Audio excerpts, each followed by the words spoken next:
चिकित्सा chapter number 27 उरु स्तंभ हम लोगों का चल रहा है। स्टार्ट करते हैं श्लोक नंबर 3 से। सिर्फ यहाँ पे एक पर्वत हाईलाइट करना है, सुमेरु पर्वत। ठीक है, तो लास्ट लाइन में देखेंगे, विमर्श की लास्ट लाइन में देखें, इस रोग का उपदेश सुमेरु पर्वत के निकट किया गया है, इसलिए सुमेरु पर्वत का विशेष यहाँ पे दिया हुआ है। ठीक है, ऐसे ही अन्य पर्वत भी हम अन्य व्याधियों में पढ़ते हैं, कैलाश, हिमालय।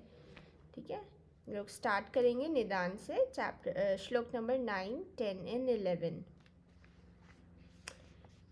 ये जो चैप्टर है ये रेफरेंस के तौर पे काफ़ी इम्पोर्टेंट है, बहुत सारी चीज़ें इसमें आती हैं रेफरेंस से रिलेटेड। ठीक है, यहाँ पे श्लोक से ही क्वेश्चन बनने की संभावना है। श्लोक का पार्ट आएगा और बोलेंगे सविस्तार वर्णन करें ना, तो श्लोक पहचानना बहुत इम्पोर्टेंट है। तो कौन कौन से ऐसे पार्ट हैं जो आते हैं वो मैं आप लोगों को बताऊंगी।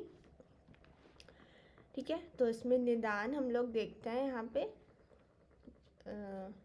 फर्स्ट लाइन तो इम्पॉर्टेंट नहीं है, श्लोक नंबर 9 इम्पॉर्टेंट नहीं है, 10 को हाईलाइट कर लेंगे।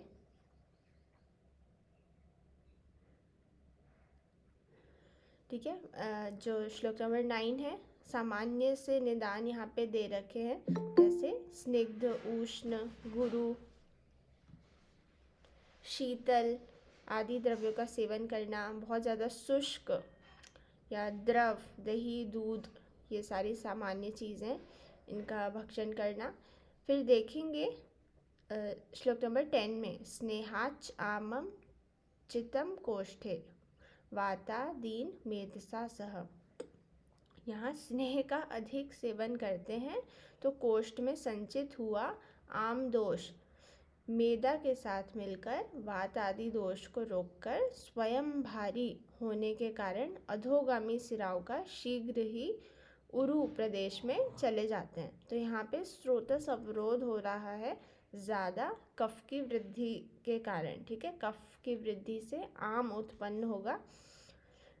ऑलराइट, तो यहाँ पे ये पूछा जाता है कि कौन सा दोष है। ठीक है, उरु स्तंभ में कौन सा दोष है, तो उसमें आम प्लस त्रिदोष, ये सभी लोग टिक करेंगे।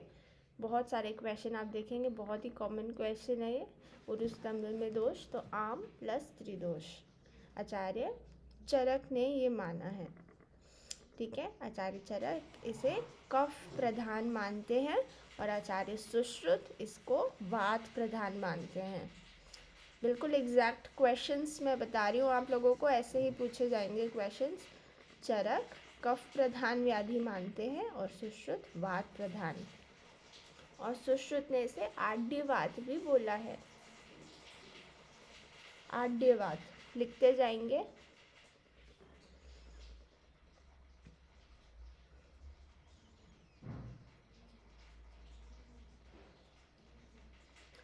ठीक है, स्नेह का अधिक सेवन किया, स्नेह के समान दूष्य कौन सा होता है, हमारी धातुएं दूष्य होती हैं, तो उसको स्नेह को लगा कि ये तो हमारा फ्रेंड बन सकता है, सभी भारी भारी है, मेद भी है ना, तो मेद के साथ उसने फ्रेंडशिप करके सोचा चलो अब रोकते हैं इनका मार्ग, इनका दोषों का मार्ग। तो अवरुद्ध किया, वात आदि दोष को रोककर स्वयं भारी होने के कारण अधोगामी सिराओं द्वारा शीघ्र ही उरु प्रदेश में चले जाते हैं। हैवी है, हैवी चीज़ नीचे चली जाएगी। ठीक है, आप लोगों ने मर्म नहीं पढ़ा है, वरना एक मर्म का बहुत अच्छा एग्जाम्पल है कि जब आप लोगों को समझ नहीं आ पाएगा क्योंकि फर्स्ट ईयर में डिटेल में पढ़ा नहीं होगा, जैसे स्तन मूल और स्तन रोहित, इसमें हम विद्ध के लक्षण पढ़ते हैं। तो स्तन मूल हैवी कफ के कारण, इसमें कफ दोष रहता है क्योंकि नीचे रहता है। देन स्तन रोहित में द्रव लिक्विड रहता है, तो इस वजह से वो ऊपर आता है। और अपस्तंभ में वात रहती है, तो इस टाइप से वात, पित्त और कफ, इस टाइप से बहुत अच्छे से वहाँ एक्सप्लेन किया गया है। अगर याद हो तो अच्छी बात है, कहाँ कहाँ पोजीशन रहती है मर्म की ना। फाइनल ईयर में आप लोगों को सिलेबस में है ये शल्य में। तो देखते हैं हम लोग ठीक है, यहाँ पे नीचे चला जाएगा, उरु प्रदेश में ये चले जाएंगे। मेद, इसमें मेद के बल से बड़े हुए वातादि दोष शक्ति जंघा उरु प्रदेश का पूर्ण करते हुए पूरे शक्ति जंघा उरु को अविधेय परिस्पंदन कर देते हैं, अर्थात अपने पैरों को इच्छा अनुसार इधर उधर नहीं कर सकता। अल्प विक्री, अब हाईलाइट करें, अल्प विक्रम वाला हो जाता है ना, शक्ति नहीं रहती, इतना भारी हो जाता है, ऐसा लगता ही नहीं है कि हमारा पैर है, ऐसा लगता है दूसरे का पैर है। हाईलाइट करेंगे श्लोक नंबर 11 में सेकेंड हाफ रेफरेंस है, अविदेह परिस्पंदन जनयत्य अल्प विक्रमम। पूछा जाता है कहाँ का श्लोक है, बिल्कुल भी समझ नहीं आ सकता कि ये उरु स्तंभ का है, तो काफ़ी डिफ़िकल्ट इसमें श्लोक्स पूछे जाते हैं, थोड़ा सा दिमाग लगाएंगे तुरंत ही सही हो जाएगा। अविधेय परिस्पंदन, बिल्कुल भी हिला नहीं पाता है, ठीक है, आगे पीछे, स्पंदन मतलब ज़रा भी मूव नहीं कर पाएंगे, अल्प विक्रम वाला हो जाता है। अल्प विक्रम मतलब बल नहीं रहता, शक्ति नहीं रहती, ठीक है।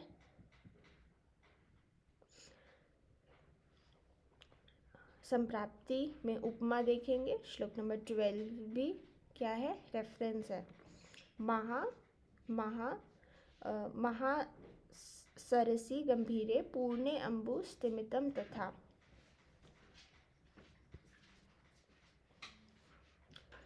तिष्ठति स्थिरम मोक्षभ्यम तद्व उरुगत कफः।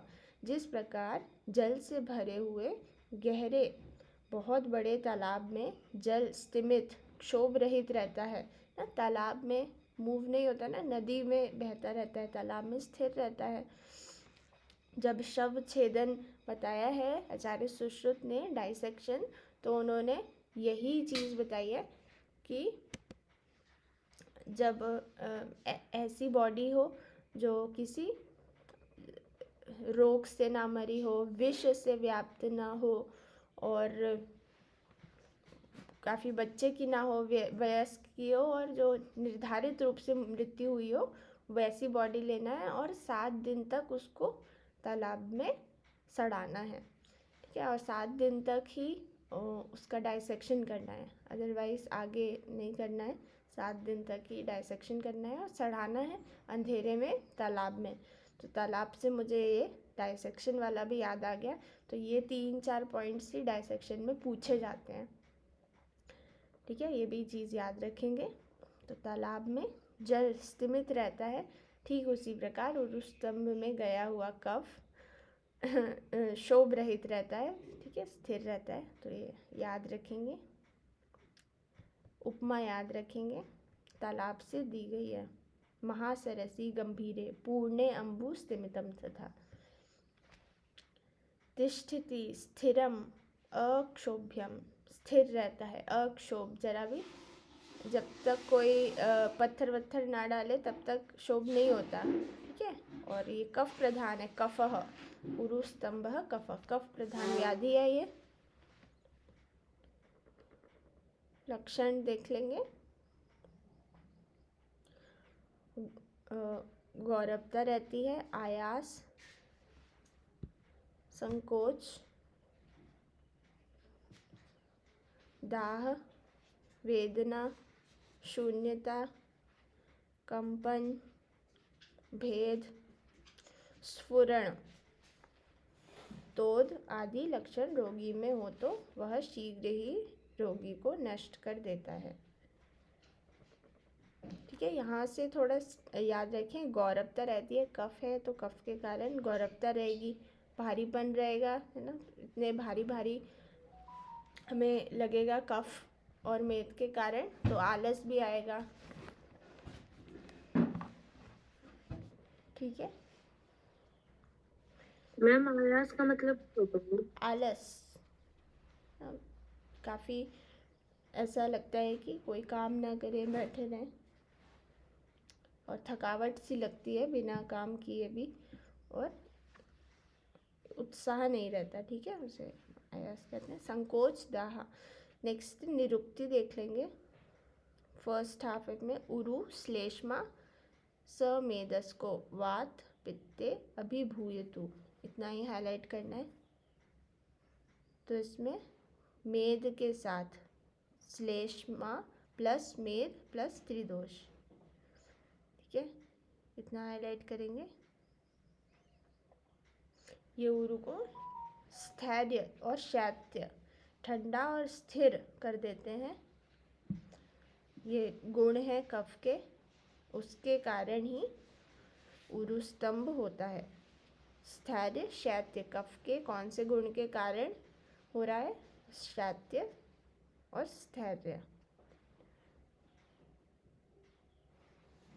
तो यहाँ पे ऐसे भी पूछा जा सकता है, आम प्लस त्रिदोष है, या मेद प्लस त्रिदोष है, या श्लेष्म प्लस त्रिदोष प्लस मेद, ठीक है। तो क्वेश्चन कैसा आ रहा है वो भी डिपेंड करता है।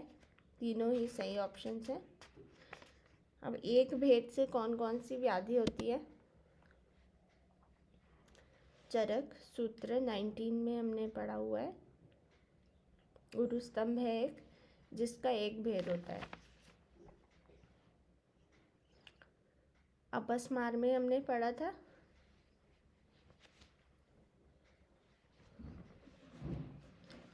अपस्मार में भी एक भेद से एक व्याधि है। वर्षा? Yes ma'am. बताओ।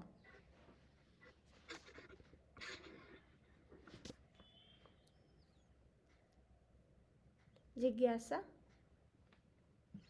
मैम क्वेश्चन फिर से रिपीट कीजिएगा। एक भेद से कितनी व्याधि होती है, कौन कौन सी व्याधियां होती हैं? मैम संन्यास था, अतत्वाभिनिवेश है और उरु स्तंभ है। हाँ, 3 व्याधियां। कहाँ है ध्यान? जिज्ञासा? मैम एक्चुअली मेरा पेन वो चल नहीं रहा था, तो मैं वही पेन ढूंढ रही थी। ठीक है। याद रखना, एक भेद से बस 3 ही व्याधियां बताई गई हैं। और 20 भेद से कितनी व्याधियां हो रही हैं? 3 है। कोई और बताएगा? वर्षा बताओ। कृमि, प्रमेय और 30th चैप्टर पे क्या पढ़ते हैं? योनिव्यापक, ठीक है। पूर्व रूप इसके इम्पॉर्टेंट है, फर्स्ट हाफ हाईलाइट करेंगे। प्राग रूपम ध्यान निद्रा अतिस्तैमित्यम अरोचक ज्वरा, ठीक है, हाईलाइट कर लेंगे। सॉरी, प्राग ध्यान निद्रा से स्टार्ट हो रहा है। तो बैठे बैठे क्या करेंगे? चल तो पाएंगे नहीं, तो ध्यान कर लेंगे, और फिर बैठे बैठे फिर बोर हो जाएंगे, फिर ध्यान के बाद निद्रा, थोड़ा सो भी लेंगे, ठीक है। तो ये 2 चीज़ याद रखें, इससे ही टिक हो जाएगा, ध्यान और निद्रा। स्नेह कर्म के दोष देखेंगे। यहाँ पे उरुस्तम रोग में अज्ञान से वात रोग की शंका करने वाले व्यक्ति यदि स्नेह क्रिया का प्रयोग करता है तो यूजुअली जो कमर के नीचे वाला पोर्शन है तो वात का स्थान है, तो ऐसे सोचते हैं कि खाने के पहले या किसी भी अवस्था में अगर स्नेहपान करवाया तो हेल्प होगी। वातस डिसऑर्डर है, बट प्रॉपर टाइप से हिस्ट्री लेना, सारे उसके लक्षण और पूर्व रूप देखना बहुत इम्पॉर्टेंट है, बस स्थान इम्पॉर्टेंट नहीं है, ठीक है। इसलिए इतनी सारी परीक्षाएं बताई गई हैं।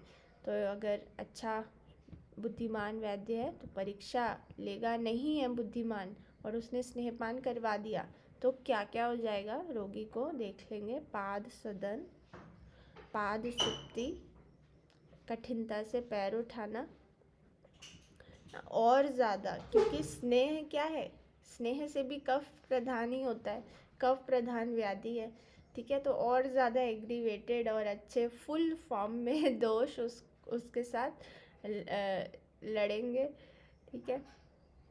तो ये चीज़ याद रखेंगे। जब आप लोग स्नेहपान करवाते हैं या करते हैं तो क्या होता है, बहुत आलस आता है ना, बहुत ऐसा लगता है कि अब कुछ काम नहीं करना, बस पड़े रहो। बहुत तंद्रा, निद्रा, ग्लानि, सब सारे लक्षण आ जाते हैं कफ के। बिल्कुल मन नहीं करता कोई भी काम करने का जब स्नेहपान करवाते हैं बिफोर शोधन। ठीक है, तो वही सारे लक्षण इसमें भी आएंगे। किसी ने करा है शोधन? हैंड रेस करो अगर किया है या करवाया है। किसी ने नहीं? ओके, चलो ठीक है। रोगी तो बताते होंगे तो पता होगा। लक्षण हम लोग देखेंगे।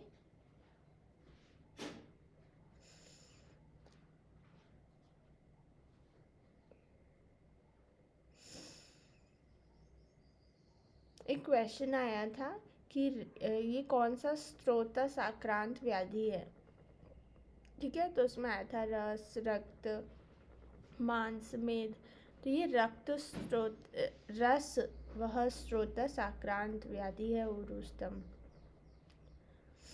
रस वह, ठीक है, ये क्वेश्चन में था एक।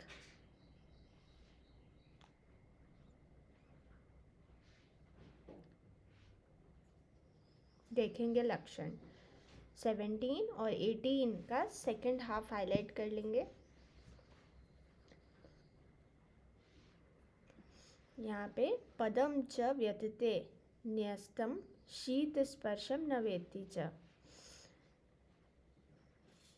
यदि पैर को हम भूमि पर रखते हैं तो ज़्यादा वेदना होती है। ठीक है, और पैर में यदि शीतल वस्तुओं का संयोग हो जाए तो रोगी को उसका ज्ञान नहीं होता। शीत स्पर्शम न वेत्ति च। ठीक है, सेंसेशन लॉस हो जाता है। खड़े होने में, पैर को हाथ से दबाने में, पैर को इधर उधर हिलाने में, चलने फिरने में असमर्थ होता है। किसी भी प्रकार का मूवमेंट नहीं होता। कुल मिला के इतनी आपको बात याद रखनी है। और क्या होता है, लास्ट लाइन, रोगी यह अनुभव करता है कि मेरा पैर अब दूसरे का पैर हो गया है। ऐसा भी प्रतीत होता है जैसे उरु टूट गया है। अन्य, ये बहुत इम्पॉर्टेंट है, रेफरेंस तौर पे पूछा जाता है, ये सबसे ज़्यादा पूछा जाता है ना। ये संभावना है आपके जो फाइनल एग्ज़ाम है उसमें ये पोर्शन आ जाएगा और पूछेंगे कि इस व्याधि को पहचान के सविस्तार वर्णन करना है। तो रूप, पूर्व रूप, लक्षण, चिकित्सा, संप्राप्ति, सभी कुछ करना पड़ेगा। इसका छोटा छोटा है तो पूछने की संभावना है। तो अन्य एनो ही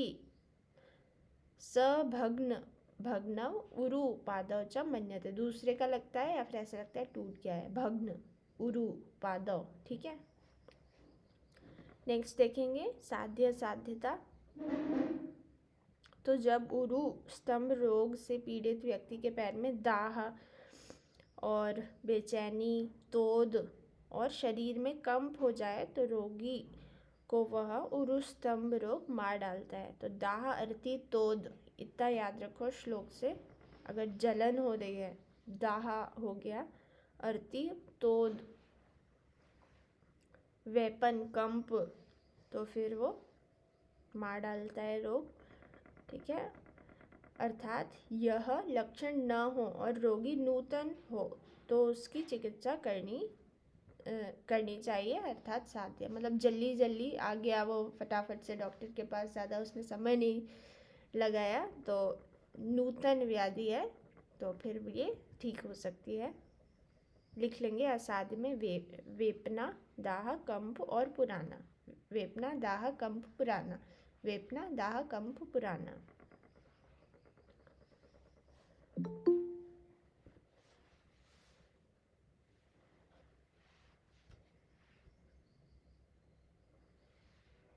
चिकित्सा देखेंगे 20th श्लोक में, तस्य न स्नेहनम कार्यम न वस्तिर न विरेचनम। मैं श्लोक वही पढ़ती हूँ जो आप लोगों को हाईलाइट करना है। तो ये जो भी मैं पढ़ती हूँ वो सभी चीज़ें हाईलाइट करनी है आपको। ठीक है। मैं मतलब ऐसे हर बार मैं भूल जाती हूँ कई बार बोलना कि हाईलाइट करें, पर जो मैं पढ़ती हूँ वही सारी चीज़ें हाईलाइट करनी है श्लोक में। ठीक है। हिंदी में कई बार मैं कुछ चीज़ें समझाने के लिए पढ़ती हूँ जो कि समझाने के लिए होती हैं for better understanding of the chapter, तो वो सब हाईलाइट करने की ज़रूरत नहीं है। कंसेप्ट समझ आना चाहिए और वो एक आध चीज़ें हाईलाइट करने में भी आ जाता है। चिकित्सा देख लेंगे। तस्य न स्नेहनम कार्यम न वस्तिर न विरेचनम। यहाँ पे पंचकर्म चिकित्सा का विधान बोला गया है कि ये कारगर नहीं है। ठीक है। तो ये एक इम्पॉर्टेंट पॉइंट है कि पंचकर्म चिकित्सा इसमें लाभप्रद नहीं होती, इससे ठीक नहीं होते पंचकर्म से। ना तो न स्नेहनम कार्यम, ना तो स्नेहन से ठीक होता है। और ऐसे सोचे अगर कि ये एक अधोगत व्याधि है, वात प्रधान होगा, बस्ती करवा देते हैं, सबसे श्रेष्ठ चिकित्सा वात की बस्ती है, तो ना बस्ती से ना बस्तिर, बस्ती से भी नहीं होगा। सोचे पास का रूट है, विरेचन करवा देते हैं, पूरी बॉडी का शोधन हो जाएगा, ना विरेचन से ठीक होगा। न चैव वमनम, ना वमन से ठीक होगा। तस्मात् निबोधत कारणम, उसमें आप कराएंगे क्या वो हम आगे पढ़ेंगे। ठीक है। और इन सब के कारण बता चुके हैं पहले। तस्मात् निबोधत कारण, आप सभी बोध हैं कारणों से, पहले बता दिया गया है। ठीक है। मार्ग अवरुद्ध है इसमें, अभी हम पढ़ेंगे और डिटेल में। पंचकर्म की सीमा देखेंगे, अब बहुत ही ध्यान से सुनेंगे। 23 श्लोक, 23, 24 अगर अच्छे से समझ लिया तो फिर ज़रा भी दिक्कत नहीं होगी, चैप्टर को कभी नहीं भूलेंगे आजीवन पर्यंत। तो देखेंगे कफ स्थान में गए हुए कफ और पित्त का, ठीक है, कफ स्थान में गए हुए कफ और पित्त का वमन द्वारा सुखपूर्वक निर्वहन हो जाता है। ठीक है, सिंपल है। मतलब उरह में आदि या ऊर्ध्व जत्रुविकार में अगर कफज या फिर पित्तज व्याधि है तो वो वमन से ठीक हो जाएगी, है ना, सभी एग्री है। आमाशय में रहने वाले पित्त और कफ, इन दोनों का विरेचन द्वारा सुखपूर्वक निर्धारण हो जाता है, ये भी ठीक है। विरेचन पित्त को भी कम करता है, पित्त को तो करता ही है, कफ को भी करता है। अब पक्वाशय में रहने वाले वात, पित्त, कफ तीनों दोष के मूल का नाश हो जाता है, इसलिए वे बस्ती के द्वारा सुखवर्धक निकाले जा सकते हैं, किंतु आम और मैदा के द्वारा जकड़े हुए दोष तथा जंघा और उरु प्रदेश में रहने वाले वात आदि दोष नष्ट नहीं होते। अभी रीज़न बताया गया है। ठीक है। आम और मैदा से क्या हो गए हैं, दोष जकड़ गए हैं, मूवमेंट नहीं हो रहा है। जैसे शाखा में अगर दोष हैं तो शाखा में ही रहेंगे। हम स्नेहन क्यों करवाते हैं, बिफोर अगर हमें पंचकर्म करवाना है, वमन करवाना है या विरेचन करवाना है, तो एक प्रोसीजर रहता है, पूर्व कर्म, प्रधान कर्म, पश्चात कर्म। पूर्व कर्म में हम क्या करते हैं सबसे पहले, बताओ। स्नेहन, नहीं नहीं वेदन। नहीं नहीं, आयुष अच्छा, बताएगा। दीपन दीपन पाचन करते हैं, गुड, है ना। तो सबसे पहले दीपन और पाचन करते हैं। अगर भूख अच्छे से नहीं लग रही है तो अच्छे से भूख लगाएं। भूख लगाने का मतलब क्या है, अग्नि को तीव्र करेंगे तो खाना अच्छे से पचेगा, प्रॉपर डाइजेशन होगा, प्रॉपर एब्जॉर्प्शन होगा। ठीक है। जहाँ भी दोष ऐसे विदग्ध अवस्था में पड़े हुए हैं उनका डाइजेशन हो जाएगा। ठीक है। अग्नि बढ़ेगी, अग्नि सबको पिघला के डाइजेशन करवा देगी, तो दीपन पाचन करवाते हैं ताकि अग्नि अच्छी रहे। ठीक है। यहाँ और फिर क्या करवाते हैं, स्नेहन करवाते हैं। तो स्नेहन से क्या होता है, जो भी दोष शाखाओं में है वो सब कोष्ठ में आते हैं, वमन में भी और विरेचन में भी आते हैं, पढ़ा है सभी ने। स्नेहन स्वेदन से आते हैं, सभी एग्री हैं, इतना तो पता है ना। हैंड रेस किया करो फटाफट। ये ही कंसेप्ट होता है, शाखाओं से कोष्ठ में आना ही कंसेप्ट होता है स्नेहन और स्वेदन का, अदरवाइज कोई यूज़ नहीं है उसका। ठीक है, अगर पहले से ही कोष्ठ में है तो फिर हम सद्यः वमन विरेचन करवाते हैं, ठीक है। फिर हम स्नेहपान और ये सारी चीज़ें नहीं करवाते। सद्यः विरेचन इसको ही कहते हैं जब ऐसा लग रहा है कि पहले से दोष आमाशय में है, पेट में है, तो फिर उसको ऊपर या नीचे से निकाल दो, ठीक है। तो यही एक कंसेप्ट होता है कि दोषों को कोष्ठ में लाना है। अब इस कंडीशन में क्या है, पैर एक शाखा है पर शाखाओं में क्या हो गया है, स्तंभित हो गए हैं। किसके कारण, कफ और मेद के कारण मूव ही नहीं कर सकते। तो जब मूव ही नहीं करेंगे, कोष्ठ में ही नहीं आएंगे, तो क्या मतलब है ना, तो विरेचन और वमन होगा ही नहीं। यही एक रीज़न है कि ये शाखाओं में जकड़ जाते हैं। वात है, वात ऑलरेडी वहाँ पे है, कफ भी है और मेद भी चला गया है, तो बिल्कुल एक स्टिफनेस वाली कंडीशन हो जाती है। वात का तो स्थान ही है, ठीक है, और कफ चलो आ भी जाता है कभी कभार, बट कफ का एक बेस्ट फ्रेंड भी है मेद। मेद आ गया तो फिर और ज़्यादा अच्छी बॉन्डिंग हो गई दोनों में। नेक्स्ट देखेंगे, जंघा और उरु प्रदेश वात का स्थान है और इस रोग में यह वात का स्थान शीतल रहता है। कौन से गुण के कारण, शीतल गुण के कारण उरुस्तंभ हो रहा है वात के, ठीक है। शीतल के कारण क्या हो रहा है, जंघा और उरु प्रदेश में जो दोष प्रविष्ट होते हैं वे जकड़ जाते हैं। कोई भी दोष आ रहा है, शीतल के कारण सब ठंडा सबको जमा देता है, फ्रीजर में सब जम जाता है, ठीक है। जंघा और उरु दोष सुखपूर्वक वमन और विरेचन आदि पंचकर्मों द्वारा नहीं निकाले जा सकते। अब हाईलाइट करें, जिस प्रकार अत्यंत गहरे नीचे के तल में रहने वाला जल सुखपूर्वक नहीं निकाला जाता, उसी प्रकार उरु स्तंभ रोग में वमन और विरेचन द्वारा दोषों का निर्हरण नहीं किया जा सकता, क्योंकि वो अच्छे से बैठ गए हैं, अपना घर बना लिया है। वात भी शीतल, ये भी शीतल, सब गुरु कफ अच्छे से बैठ गए हैं, ठीक है। तो इसलिए मना किया गया है, तालाब से तुलना की गई है।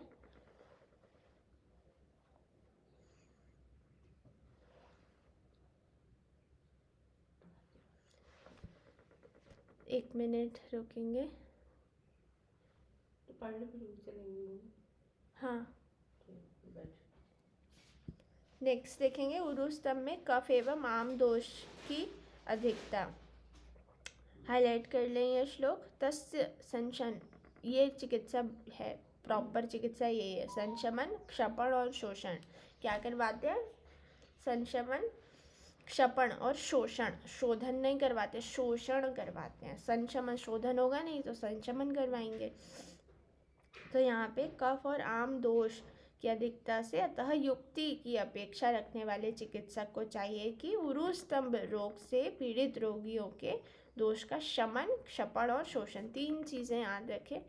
शमन, क्षपण, शोषण 5 बार पढ़ेंगे, ऐसे याद हो जाएगा। शपन, क्षपण, शोषण, शमन, क्षपण, शोषण, ठीक है। और रुक्ष हितकर होता है इसमें, ठीक है। रुक्ष से तीनों ही जो चीज़ें हैं, तीनों जो बेस्ट फ्रेंड्स हैं, उनका प्रतिकार रुक्ष से हो सकता है, ठीक है। तो सदा रुक्ष उपचार, ये किस व्याधि की चिकित्सा है, ये पूछा गया है, ठीक है। उरु स्तंभ से पीड़ित रोगियों को रुक्षता की वृद्धि हो, इसलिए सर्वदा जल और अल्प स्नेह से युक्त किया हुआ नमक रहित, नमक रहित क्यों बोला है, NaCl, जहाँ जहाँ पता है कुछ वहाँ पानी। पूरा तो बोल देती, जहाँ जहाँ लवण होता है वहाँ वहाँ पानी चला जाता है। जैसे आप लोगों ने देखा होगा सलाद में, है ना, जब मेहमान आते हैं तो सलाद पहले से काट के रखते हैं, बट नमक नहीं डालते हैं। जब वो आते हैं तभी नमक डालते हैं, अदरवाइज़ नमक डाला तो पानी निकल जाता है उसका पूरा, है ना। जैसे मूली के पराठे जब खाते हैं तो भी ऐसा ही होता है, ठीक है। तो जहाँ जहाँ समझ गए होंगे, तो यहाँ पे अल्प स्नेह युक्त और अल्प स्नेह और नमक रहित, यूजुअली क्या होता है, नमक डालते हैं ना संशोधन में, है ना। आप लोगों ने देखा बिना नमक के संशोधन नहीं होता, क्योंकि वो सूक्ष्म स्रोत से दोष को खींच के बाहर निकालता है। ये एक रीज़न होता है हमेशा हमेशा शोधन में नमक डालने का, चाहे वो वमन हो बस्ती हो, इनमें यूजुअली जाता ही है। विरेचन में भी अगर वमन प्रॉपर ना हो तो विरेचन हो जाता है, ठीक है। तो यहाँ पे नमक रहित शाकों के साथ जौ, ये सारे क्या है, वृक्ष हैं। जौ, सावा, कोदो से बने हुए आहार द्रव्य खाना है। वृक्ष याद रखें, बाकी ये सारी चीज़ें नहीं हो तो भी चल जाएगा। कंसेप्ट समझ आया Preeti? Yes ma'am. Okay, Situ आया समझ? Yes ma'am. ओके, बिना देखे बता सकती हो? बिना देखे अभी। चलो ठीक है, कोई नहीं ना, कल पढ़ के आएंगे। हितकर शाक कौन कौन सी है, तो यहाँ पे मकोई एक इम्पॉर्टेंट है। पल्लवय बोलते हैं, पल्लवय फर्स्ट हाफ में मकोई पल्लवय। तीन पतिया, मदार, ये सारी चीज़ें आप लोग लिख सकते हैं अगर आ जाता है एक्स्ट्रा पॉइंट्स में। इम्पॉर्टेंट नहीं है इतनी, बट ये नोट्स बनाने के इसमें लिख सकते हैं कि आहार द्रव्य में जौ हो गया, सावा, कोदो, फिर शाक में जो भी याद हो, तीन पतिया लिख सकते हो, नीम लिख सकते हो। तो बथुआ, बथुआ भी टेस्टी होता है ना, ये भी लिख सकते हो। पटोल, पटोल तो ऐसा है कि अमृत बोला गया है ना, सभी ऐसी कोई व्याधि नहीं है जिसमें पटोल को ना बताया हो। बहुत ही बढ़िया सब्जी है, मेरे को बिल्कुल नहीं पसंद थी। जो परवल होते हैं मुझे बिल्कुल बिल्कुल भी, आई हेट परवल। पर जैसे ही मैंने उसके गुण सुने तब से वो मेरी फेवरेट हो गई है ना। मेरे को ऐसी दो सब्जियां बिल्कुल नहीं पसंद थी, एक तो ये सहजन ड्रम स्टिक और परवल। और जब से मैंने इनके गुणों के बारे में पढ़ा है आयुर्वेद में, तब से हर दूसरे तीसरे दिन इसका कुछ ना कुछ फॉर्म बनता है घर में। बहुत अच्छा है। ड्रम स्टिक्स जो सहजन है, शोभांजन, वो तो डिसऑर्डर्स, कोई भी फीमेल डिसऑर्डर्स हैं, अमृत है उसके लिए ना। कभी कोई डिसऑर्डर, हार्मोनल डिसऑर्डर होगा ही नहीं अगर उसका निरंतर सेवन किया तो। और पटोल का अगर निरंतर सेवन किया तो ये जो भी सीजनल चेंजेस होते हैं हमारे बॉडी में, और थोड़ा भी धूप में जाने पर आजकल जो बहुत हो रहा है, सिर दर्द होने लगता है ना, भारी भारी लगता है, भूख नहीं लगती, और थोड़ा खाने का टाइम ऊपर नीचे हो गया तो सिर दर्द होने लगता है, धूप में चले गए तो होने लगता है, ज़्यादा सोच लिया ना, थोड़ा मेंटली कभी परेशान है तो होने लगता है। तो ये मेंटली बहुत स्ट्रॉन्ग करता है। और छोटे छोटे जो वायरस, बैक्टीरिया, डस्ट के कारण जो हमारे शरीर में अपॉर्चुनिस्टिक इन्फेक्शंस हो जाते हैं, क्यों होते हैं, ख वैगुण्य के कारण होते हैं। तो वो चीज़ प्रिवेंट करता है, इम्यूनिटी को बहुत अच्छे से बढ़ाता है, क्योंकि तिक्त रस होता है। तो तिक्त रस जिस भी चीज़ में है वो हमारी इम्यूनिटी को बढ़ाएंगे, ठीक है। एक रसायन का अलग कंसेप्ट है, वो तो सेलुलर लेवल पे हमारी रीजनरेट करता है हमारी इम्यूनिटी को, बट ऊपरी तौर पे तिक्त रस सबसे बेस्ट होता है। तो इसलिए पटोल का सेवन सबको करना चाहिए, ठीक है। अगर पसंद नहीं है तो किसी दूसरे फॉर्म में, सूप वगैरह के फॉर्म में, या उसको ग्राइंड करके, बहुत सारे ऑप्शंस हैं, उससे भी हम ग्राइंड कर सकते हैं। पर स्पेशली फीमेल्स को, सभी को मैं बोलूँगी कि ड्रम स्टिक है ना, शोभांजन, सहजन ज़रूर हमें सेवन करना चाहिए। नेक्स्ट देखेंगे उरु स्तंभनाशक द्रव्य। तो यहाँ पे क्षार, अरिष्ट, हरड़, मधु, जल के साथ शरबत का प्रयोग, और पिपली का प्रयोग करना चाहिए, ठीक है। पीपल का यहाँ पे मतलब पीपल नहीं है, पिपली आता है। जहाँ भी पीपल आ रहा है, पीपल अश्वत्थ से पूछा जाएगा अगर आएगा तो, ठीक है। पीपल को पीपल नहीं लिखते हैं, अश्वत्थ लिखते हैं, तो कभी भी कंफ्यूज ना हो। पीपल लिखा है तो क्या पीपल का प्लांट होगा, पिपली होगा जहाँ भी पीपल लिखा है। पिपल्या, पिपली, पिपली को और क्या बोलते हैं? मागधी। मागधी भी बोलते हैं। और हाँ, चपला भी बोलते हैं। कृष्णा, कृष्णा भी उष्णा, बोलते हैं, उष्णा भी, उष्णा भी बोलते हैं, उपकुल्या भी कहते हैं। तंडुला भी बोलते हैं। क्या बोलते हैं? तंडुला। हाँ, तंडुला। हाँ, तंडुल। और हाँ, तंडुल तीक्ष्ण तंडुला प्रमाण। मैम। क्या? तीक्ष्ण तंडुला। तीक्ष्ण तंडुला, हाँ, तीक्ष्ण तंडुला। तंडुला मैम। ठीक है, चलो देखते हैं। तो ये याद रखेंगे। क्षार, अरिष्ट, हरण। हरण कौन सा? एक नहीं होता रस इसमें। पंच रसा युक्तम लवण वर्च। अलवणा। ठीक है। और कौन सा वीर्य रहता है इसमें? उष्ण। उष्ण रहता है। और आमलकी में शीत। शीत रहता है। ठीक है, सभी को आंसर देना है। नेक्स्ट देखेंगे, शारंगेष्टादि चूर्ण 33।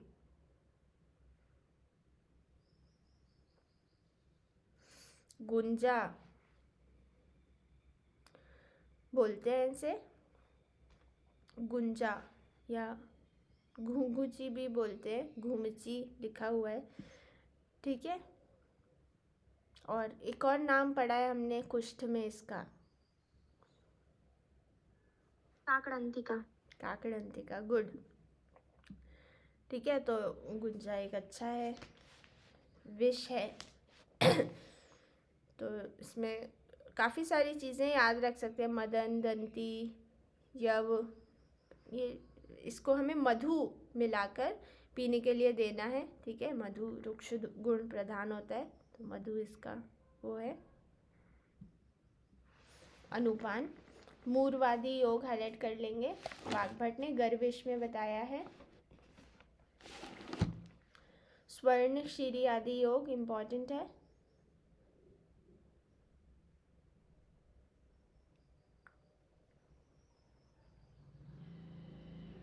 जिस यहाँ पे स्वर्ण नहीं है, पर स्वर्ण शीरी है ना, उसको हम काटते हैं तो स्वर्ण जैसा दूध, पीला दूध निकलता है।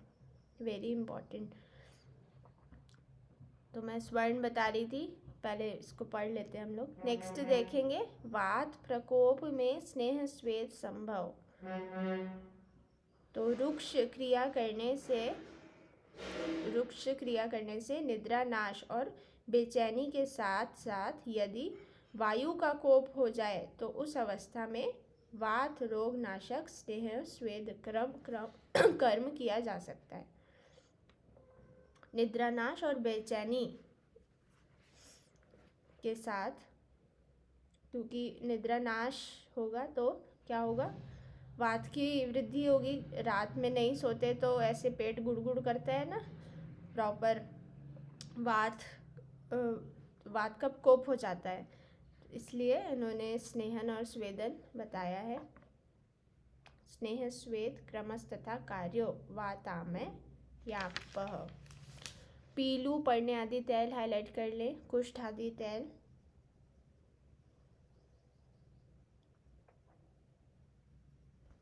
सैंधवादी तेल इम्पॉर्टेंट है। सैंधवादी चूर्ण क्षत क्षीण में आया है। ठीक है,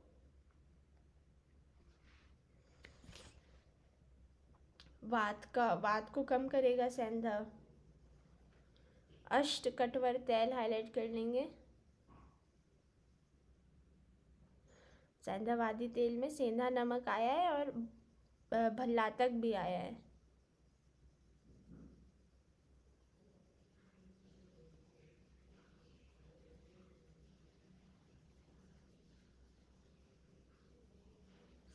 और इसमें ऐसा भी बोला गया है कि जो बंध्या स्त्री हैं, यदि वे इसका पान करती हैं तो फिर उन्हें संतान उत्पन्न हो जाती है। सैंधवादी तेल के लिए बोला गया है। ठीक है, इसको पीने के लिए बोलते हैं। सैंधवादी तेल को पीने के लिए, अगर पीते हैं तो संतान उत्पन्न हो जाती है। और ये गृध्रसी भी ठीक होता है। ठीक है, हाईलाइट कर लेंगे।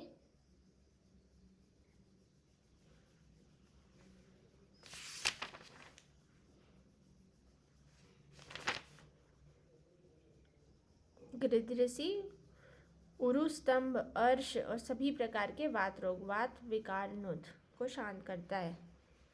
अष्टकटवर तेल देखेंगे,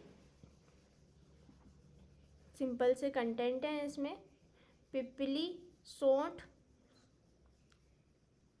इन दोनों का कल्क बनाना है। कल्क से अष्टगुण कटवर, सरसों का तेल और गाय का दही, इन सबको विधि पूर्वक पाक करना है और तेल का अंत प्रयोग करने से गृध्रसी और उरुस्तंभ दोनों में ये भी काम करता है।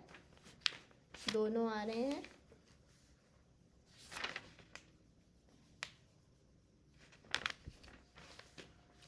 नेक्स्ट हाईलाइट करेंगे वाल्मीकि मृतिका आदि का उत्सादन। मिट्टी का उत्सादन बताया गया है। अश्वगंधादि उत्सादन है।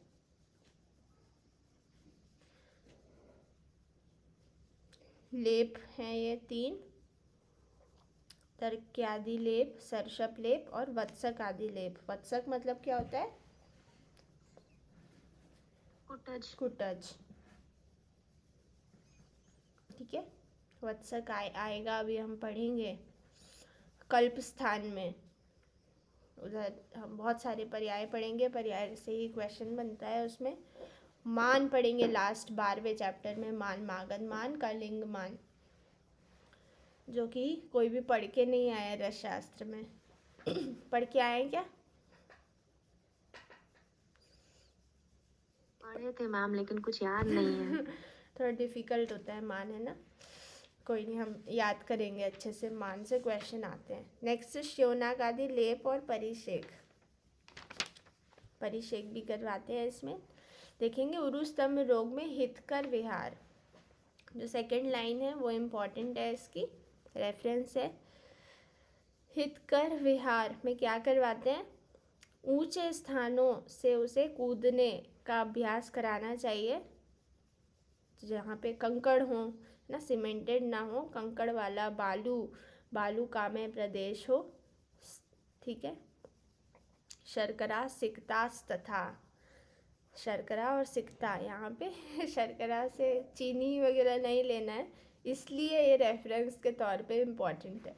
ठीक है, शर्करा सिकता हमें ऐसा लगता है कि मीठा पर प्रयोग करने के लिए बता रहे हैं। मीठा किस में करेंगे? जो दुबले दुबले हैं तो इसमें हम राजयक्षमा या फिर शोष शतक्षीण लगा सकते हैं। ठीक है, ऐसे एग्ज़ाम टाइम में सोच के फिर गलत होंगी ये चीज़ें। नेक्स्ट देखेंगे। ठीक है, यहाँ पे शर्करा और सिकता में उन्हें कुदाना है, चलवाना है और स्वच्छ एवं शीतल जल वाली नदियों से धारा के विपरीत तैराना है, opposite the direction of waves. उससे प्रेशर बनेगा। ठीक है, और स्वच्छ, शीतल और स्थिर जल वाले तालाब में बार बार तैराना है। इन क्रियाओं से कफ के सूख जाने पर उरुस्तंभ रोग शांत होगा। जो ग्रह हो गया है ना, स्टिफनेस हो गई है, वो इन सब क्रियाओं से पिघलेगी। और क्या बताया है? आहार विहार कफ को नष्ट करने वाले हों, किंतु वायु को कुपित करने वाले न हों। ये इम्पॉर्टेंट है, ये सबसे पहले लिखेंगे। श्लोक नंबर 60। श्लेष्मणः क्षपणम यत् स्यान्न न च मारुत अवहेकः। ऐसे कर्म करवाने हैं जो कफ का तो क्षपण करें, श्लेष्म क्षपण करें, बट वात का प्रकोप ना करें, क्योंकि जब भी कफ का शमन होता है तो वात प्रकोप होता ही है। तो ऐसे आहार विहार का प्रयोग करना है। और बहुत सारे आहार विहार बता दिए गए हैं, है ना, परिषेक के तौर पे, लेप के तौर पे, पान के तौर पे। तो यह क्रिया चिकित्सा शरीर और अग्नि की रक्षा करना चाहिए। ठीक है, बल, अग्नि और शरीर, तो ये पूछा जाता है इन तीनों की रक्षा कौन से व्याधि में करते हैं? शरीरम बलम अग्नि च कार्यशाम रक्षता क्रिया। शरीर की, बल की, अग्नि की रक्षा कौन सी व्याधि में करते हैं? उरुस्तंभ में करते हैं। एक चीज़ लिखेंगे चिकित्सा में सुश्रुत अनुसार गुग्गुलू या शिलाजतु, मूत्र से पान।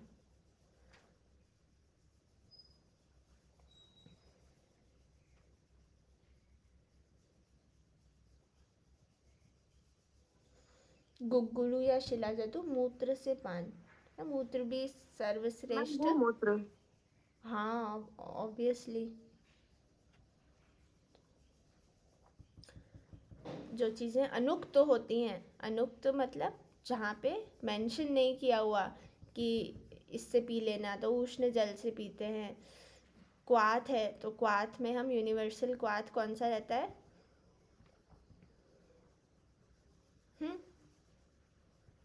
आएगा अभी। त्रिफला। कौन सा?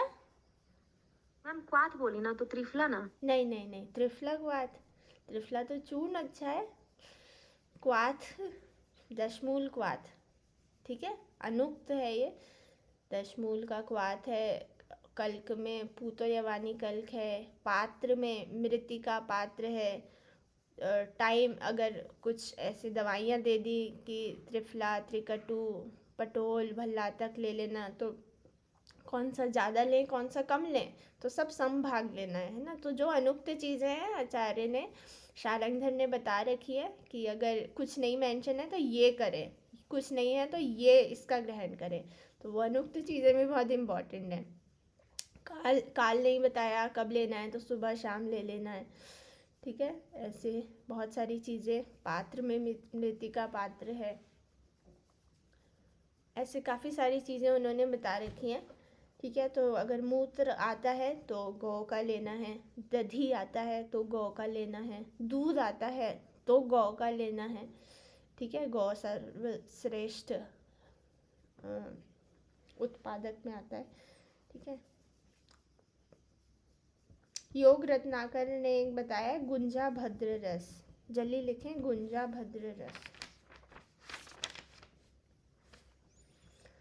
सुश्रुत ने बताया स्नेह रहित शठ धरण चूर्ण।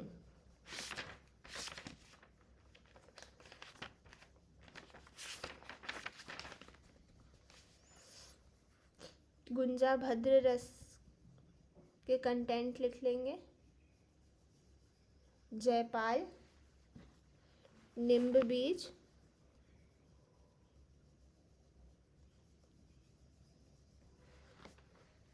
जयंती एक एक भाग,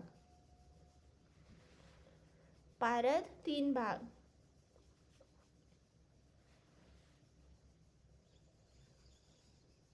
गुंजा बीज 6 भाग, गंधक 12 भाग, भावना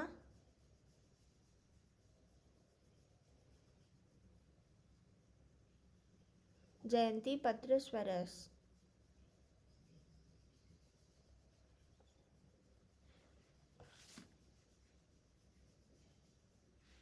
काकमाची पत्र स्वरस,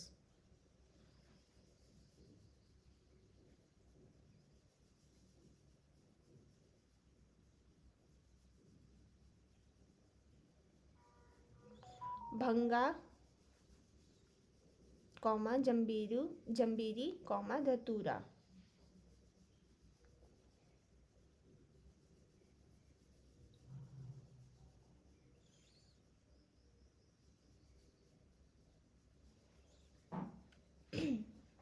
नेक्स्ट लिखेंगे भावना हो गया, काफ़ी सारी इसमें भावना है। जयंती पत्र स्वरस, काकमाची पत्र स्वरस, भंगा, जंबीरी नींबू और धतूरा।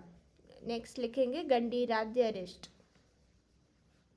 मैम वो सुश्रुत वाला रिपीट कीजिएगा ना, स्नेह रहित क्या बोली थी? शठ धरण चूर्ण।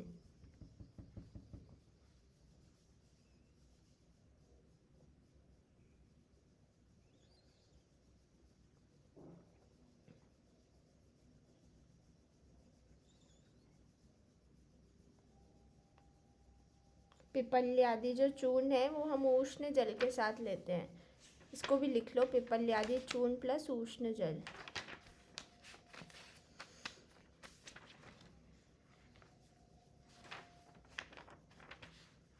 मैं मैम एक घंटी रात किसके अनुसार था, सुश्रुत के अनुसार था? जी।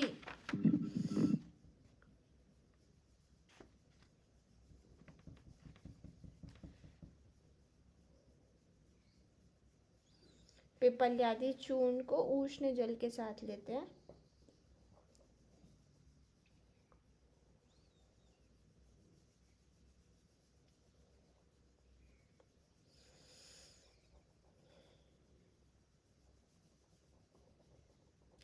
अनुपान लिखेंगे कोई, ये जो भी संशमन औषधियाँ दी गई हैं, अगर कोई स्थूल व्यक्ति लेता है तो उसको मधुदक के साथ देते हैं, लिखें। और कृष के लिए सुरा।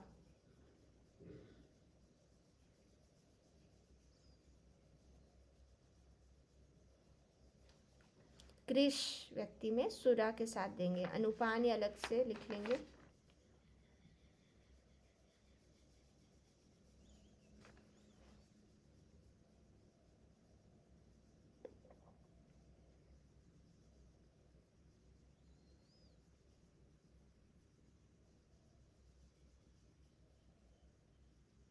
लिख लिया सभी ने?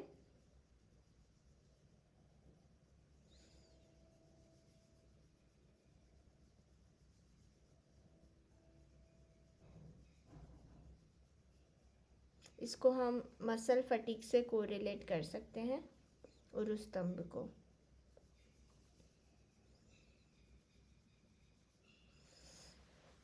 ऑल राइट, एक लास्ट लाइन लिख लें। एक क्वेश्चन आया था, लिख लेंगे। कुंभकार पवन न्याय का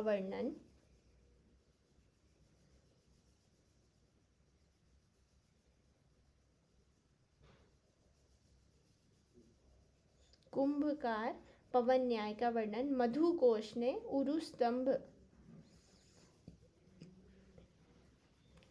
व्याधि के उपक्षय के संदर्भ में किया।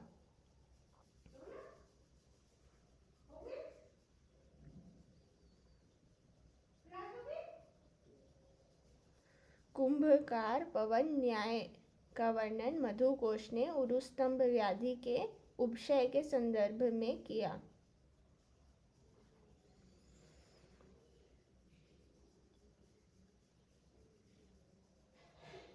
ठीक है, जहाँ पे हमने लक्षण पढ़े थे ना, वहाँ पे आप लोग एक चीज़ और लिख सकते हैं। अष्टांग हृदय ने एक चीज़ बता रखी है लक्षण में, कि स्तब्ध, शीत और अवचेतना उन्होंने जोड़ा है।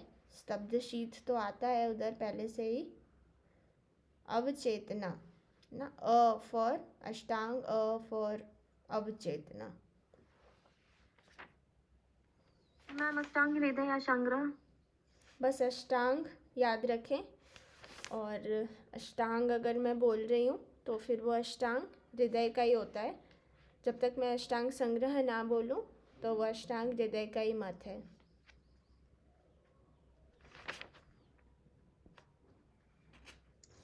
मैम अवचेतना और दूसरा क्या बोले? स्तब्ध, शीत, अवचेतना।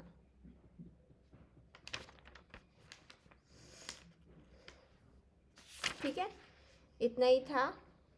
जो भी चीज़ें थी एक्स्ट्रा वो मैं लिखवा चुकी हूँ।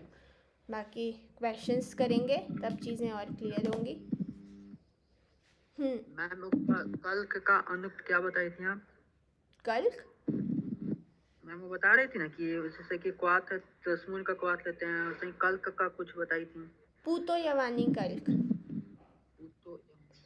अभी हम पढ़ेंगे सिद्धि स्थान में। ठीक है, ये सब बस्ती में आता है तो उसको मैं डिटेल में पढ़ाऊँगी। ऐसा आता है माक्षिकम लवणम स्नेहम कल्कम क्वाथम इति क्रमात्। तो जब हम ये निरहु बस्ती की प्रिपरेशन करते हैं तो माक्षिक, लवण, शहद और नमक को अच्छे से घोटते हैं, फिर स्नेह डालते हैं। स्नेह नहीं बोला तो स्नेह कौन सा? अनुक्त स्नेह में कौन सा स्नेह डलता है? तिल का तेल डलता है। ठीक है, घी नहीं डलता।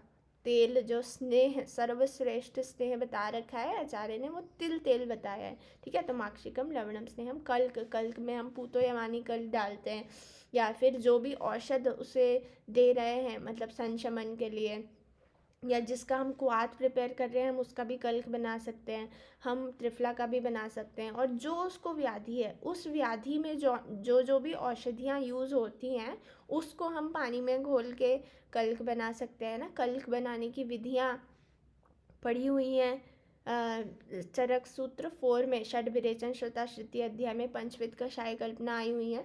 तो खैर उधर तो एक ही विधि है, बट आप लोग भेषज कल्पना में सेकेंड ईयर में पढ़ के आए हैं ना। स्वरस की भी 3 विधियाँ होती हैं, कल्क की भी विधियाँ होती हैं, एक पल मात्रा में हम यूज़ करते हैं, ठीक है, पढ़े हुए हैं सब लोग। तो इस टाइप से माक्षिक, लवण, स्नेह, कल्क, क्वाथ। क्वाथ में अगर क्वाथ मेंशन नहीं समझ आ रहा कि यार ऐसे पेट दर्द हो रहा है या ऐसे गुल्म है तो हम कौन सा क्वाथ दें, तो स्पेसिफिकली बहुत सारे क्वाथ वहाँ पे बताए गए हैं। बट अगर नहीं समझ आ रहा है, कुछ ध्यान में नहीं आ रहा है, तो हम दशमूल यूनिवर्सल क्वाथ दे सकते हैं। और फिर कौन सी देनी है, शीर बस्ती देनी है कि दूध से भी देते हैं, मूत्र से भी देते हैं, फिर प्रक्षेप भी मिला सकते हैं उसमें अलग से ऊपर से चूर्ण, मतलब ठंडा थोड़ा, मतलब गैस से हटा के प्रक्षेप तभी मिलाया जाता है, ठीक है। तो इस टाइप से नीरू बस्ती बनती है। तो ये सारी चीज़ें हम लोग पढ़ेंगे अभी सिद्धि स्थान में, ठीक है। किसी को कोई और डाउट हो तो मुझे मैसेज कर लेंगे। आज इतना ही पढ़ते हैं, कल टेस्ट होगा दोनों चैप्टर्स का। All right, that's it for today. Thank you so much, have a nice day. Thank you ma'am.